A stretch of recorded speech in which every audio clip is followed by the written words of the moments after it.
Bright life education में आपका स्वागत है। आज हम सीखेंगे हिंदी व्याकरण। आज का हमारा टॉपिक है व्याकरण।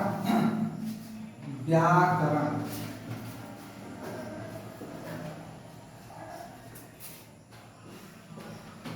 भाषा के नियमों की जानकारी देने वाले शास्त्र को व्याकरण कहते हैं। किसे कहते हैं? भाषा के नियमों की, किसे?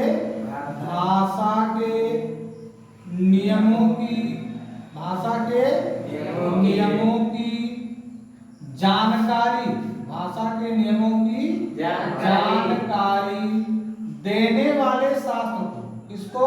देने वाले शास्त्र को क्या कहते हैं? शास्त्र को व्याकरण कहते हैं। व्याकरण किसे कहते हैं बाबू?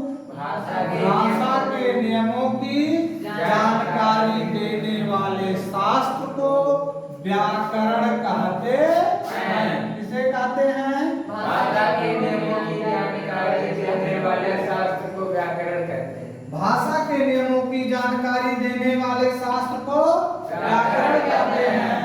व्याकरण का अध्ययन हम मुख्य रूप से 3 भागों में करते हैं। कितने भागों में? 3 भागों में। कौन कौन? वर्ण विचार, शब्द विचार, वाक्य विचार। कौन कौन? वर्ण विचार, शब्द विचार, वाक्य विचार। भाषा के नियमों का अध्ययन, भाषा के नियमों का अध्ययन हम मुख्य रूप से कितने भागों में?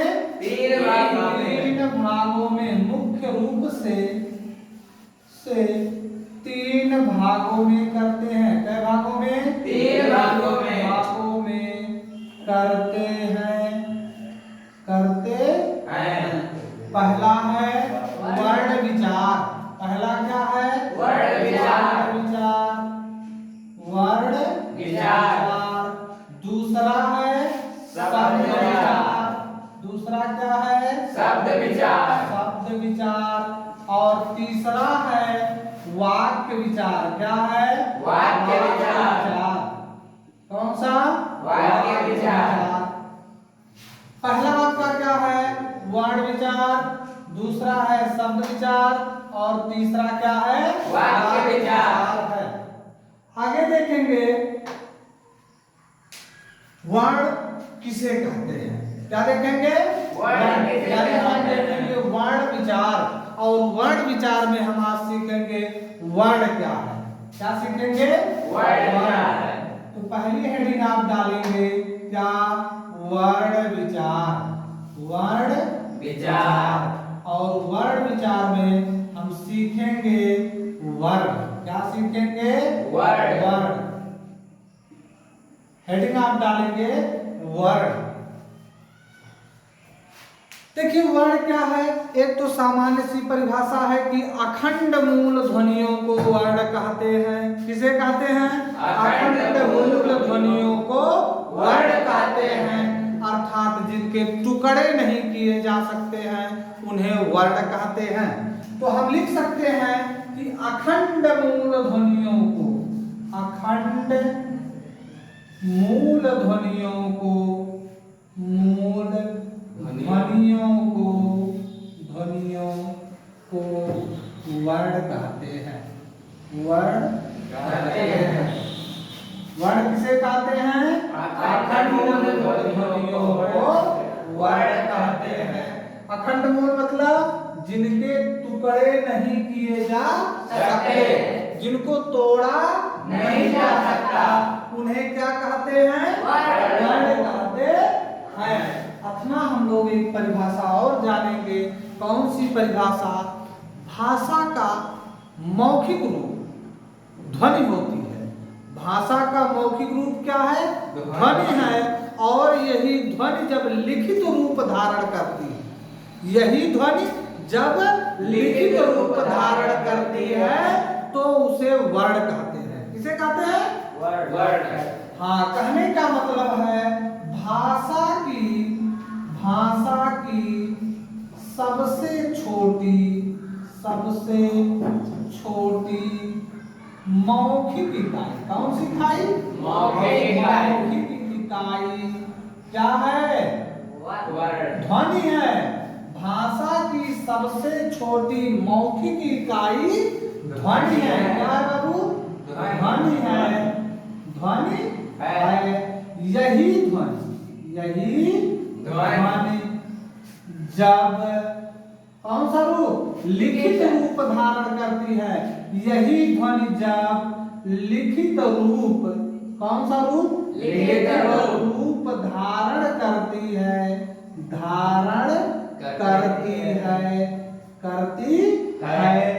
तो उसे क्या कहते हैं? वर्ण कहते हैं। उसे क्या कहते हैं? वर्ण कहते हैं। तो देखिए अखंड मूल ध्वनियों को वर्ण कहते हैं। और अथवा आप क्या देख सकते हैं? अथवा आप देख सकते हैं कि भाषा की सबसे छोटी मौखिक इकाई ध्वनि है। और यही ध्वनि जब लिखित रूप धारण करती है तो उसे वर्ण कहते हैं। क्या कहते हैं? वर्ण कहते हैं। ध्यान से देखिएगा, जब ध्वनियां आपस में मिलती हैं तो ध्वनि के मिलने से वर्ण बनता है। ध्वनियों के मिलने से वर्ण बनता है। वर्णों के मिलने से शब्द बनता है। वर्णों के मिलने से शब्द बनता है। शब्दों के मिलने से वाक्य बनता है। शब्दों के मिलने से क्या बनता है? वाक्य। यानी जब ध्वनि आपस में मिलेंगी तो वर्ण बनेगा। वर्ण आपस में मिलेंगे शब्द बनेगा। शब्द आपस में मिलेंगे तो वाक्य बनता है। अब हम सीखेंगे वर्ण में आगे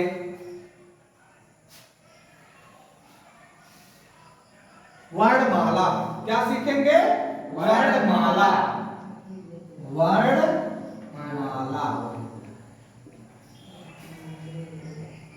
ध्यान से देखिए वर्णमाला। अब इसमें आप कह सकते हो कि वर्णमाला क्या है?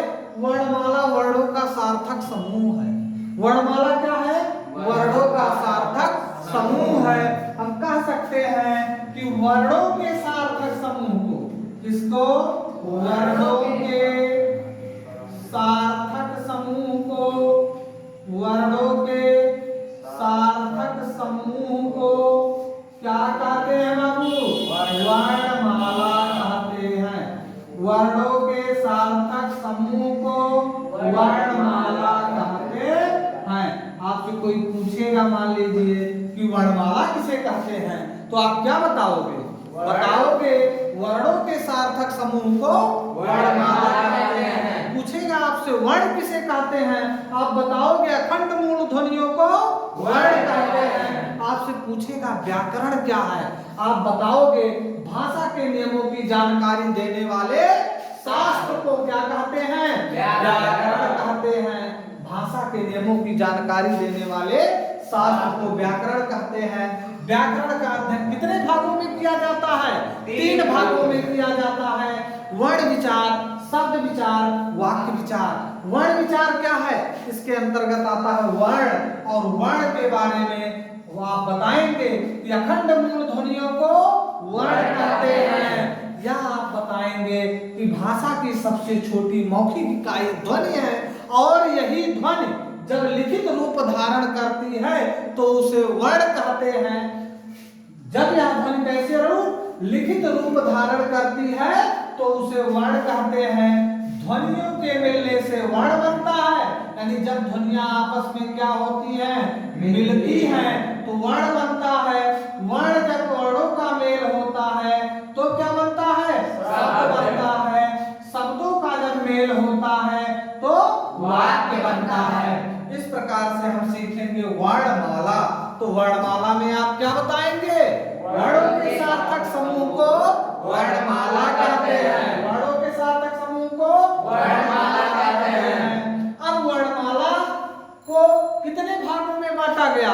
तो वर्णमाला को 2 भागों में बांटा गया, एक स्वर में, दूसरा व्यंजन में। तो वर्णमाला को कितने भागों में? 2 भागों में, स्वर में और व्यंजन में, स्वर में और व्यंजन में। तो आप जान गए कि वर्णों के सार्थक समूह को वर्णमाला कहते हैं। वर्णमाला को दो भागों में बांट दिया गया, स्वर और व्यंजन। क्या क्या? स्वर और व्यंजन। अब हम अगली क्लास में देखेंगे कि स्वर क्या है, व्यंजन क्या है।